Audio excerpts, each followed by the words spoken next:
Welcome to Calculus. Today we will investigate graphs of functions and their derivatives, focusing on sketching an approximate derivative graph given a functions graph, as well as sketching an approximate function giving its derivatives graph. Let's take a look at that first direction. So in this first example, we're given the graph of the function f of x. And our task is to sketch an approximate graph of the derivative of f of x. So what we need is a key for ourselves in order to know how to make that translation, in this case, from the function to the derivative. So I want to annotate the function's graph, but I need a key in order to do so. So what I'm looking for on the function's graph are the different slopes of tangent lines. So just to illustrate, when we're looking at the function here on the left side of this quadratic, I'm going to just draw in a tangent line, one of infinite tangent lines on that left side. And what I notice at that side on the left is that that is a positive slope. So what we need to match up are what happens when a function's graph is positive slope, zero slope, negative slope. How does that show up on the derivatives graph? So let's make our key here. So say the function has a tangent line with positive slope, and we'll use that character m for slope. So the transition that we're going to make, or the connection between the functions graph and the derivatives graph, since the derivative in terms of being a function is a set of all the points representing the slopes of the tangent lines of its function, if the tangent has a positive slope on the functions graph, where we'll see that on the derivatives graph is that that will have positive y values.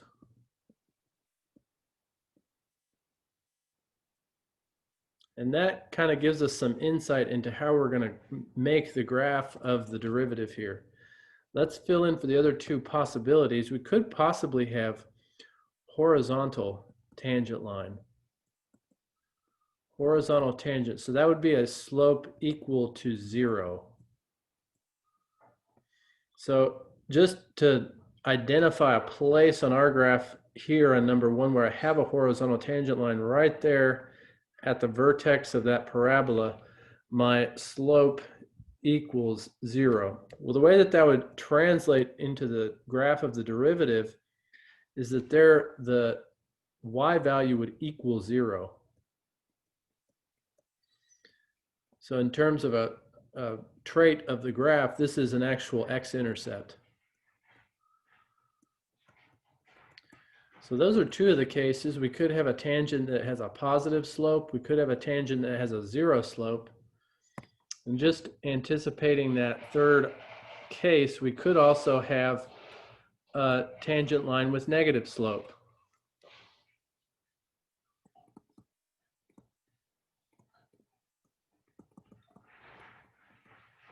The way that that would show up on the derivatives graph is a y value that is negative. So a point on the graph that is below the x-axis. So as we've written that key, we've kind of got an idea about how the original function's tangent line slopes work. I'll just label this left-hand side here. Those are positive m values. So all the tangent lines up to the x value of, we'll put it in blue here, up to the x value of -2 have positive slopes. At -2, the slope of the tangent line on that quadratic is 0. And so what I'll do is I'm going to mark that point here on the graph of the derivatives, because I know that if I've got a horizontal tangent line on a function, for instance, a maximum or a minimum, it's going to show up on the derivatives graph as an x-intercept, where the y value equals 0. And then on the right side of this parabola, I see that the slope is negative. In fact, all those tangent lines become increasingly negative. Now, I'm ready to sketch my approximate graph of the derivative of f of x. One thing I want to keep in mind is some of the algebraic observations we've made about taking derivatives. And in general, when I take the derivative of a polynomial function, it's 1 degree less than the function itself. So if I've got a quadratic, which this parabola on the left, the function is definitely a quadratic, a squared function, it means that my derivative of the quadratic just algebraically is bound to be linear. So that helps me kind of predict, okay, I know I have to go through -2 on the x-axis. The only other thing I need to decide about the derivative graph is where I start on the left, whether I should start above the x-axis or below. And where we get that is from how we've annotated the functions graph. So if the left side, where x is less than -2, is positive slope, that means that my derivative graph has to be above the x-axis. Positive slope on the function translates to positive y values on the derivative. Trying to match that up. Okay, got it there. To continue that graph, I do see that past -2, so for all the x values greater than -2, on the function, the slopes of the tangent lines are negative, which means the y values past -2 on the right side are themselves also negative. And so that kind of lines up with our linear function here. No pun intended. And that could be a potential approximate graph of the derivative of f of x. So just to note, in this instance, we're sketching an approximate graph of the derivative given the graph of the function. That's the direction we're working in here. Let's take a look at the opposite direction. So let's consider if we're given a graph of the derivative, we want to sketch a possible graph of the function. So here we've got for the derivative here on the left, so I'll note that is the derivative. And really the tables have turned. What we're looking at with the derivatives graph are potential slopes of the tangent lines on the function. So let's make a key again so that we can use it to predict this graph of the function. So what we're looking on the derivative is, first of all, negative y values. So all the y values, all the points that are below the x-axis. And the way that that shows up in the functions graph is negative slopes of tangent lines. Negative slopes of the tangent line. So basically, when we see derivative y values that are below the x-axis, that means our original function is decreasing. So I'll put both those negative slopes of tangent lines, and that is in general decreasing. Remember that middle possibility is that y value equals 0 for the derivative. For the function, that means I've got a horizontal tangent line. And in terms of the characteristics of the graph, that means I've got a maximum or a minimum. A horizontal tangent line. And then the last possibility is that we've got on the graph of the derivative positive y values. And what that would translate on the graph of the function is positive slope of the tangent lines.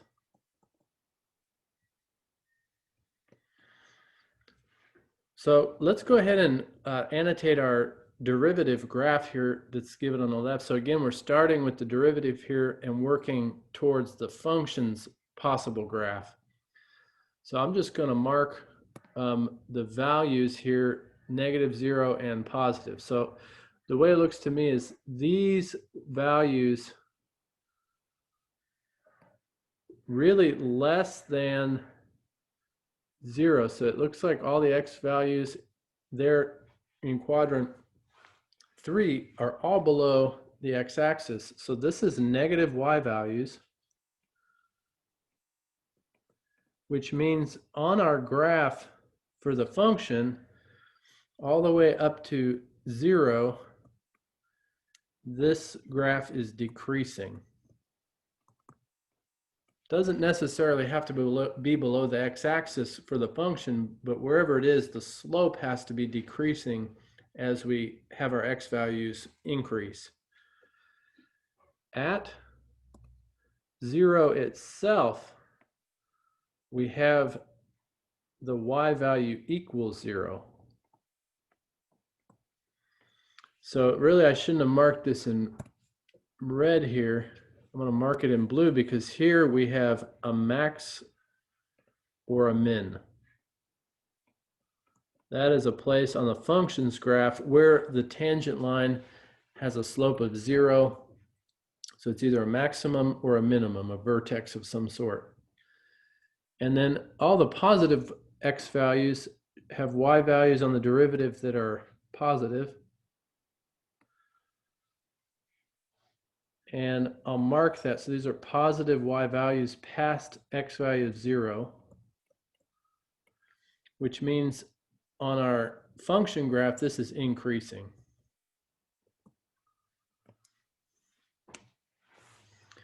There's one other item that we need to decide about, and it's on the derivative graph, these places that appear to be vertical asymptotes. And really, these are points on our graph that could be different things. One way of interpreting that vertical asymptote in the derivative is that that represents a vertical tangent line. And in fact, we have 2 of these here on this derivative graph. And a vertical tangent line could show up in different ways on the original function. It could be an asymptote on the original function. But remember, if both, for instance, if I look at this left-hand part of the derivative graph where both the left side and the right side are approaching negative infinity.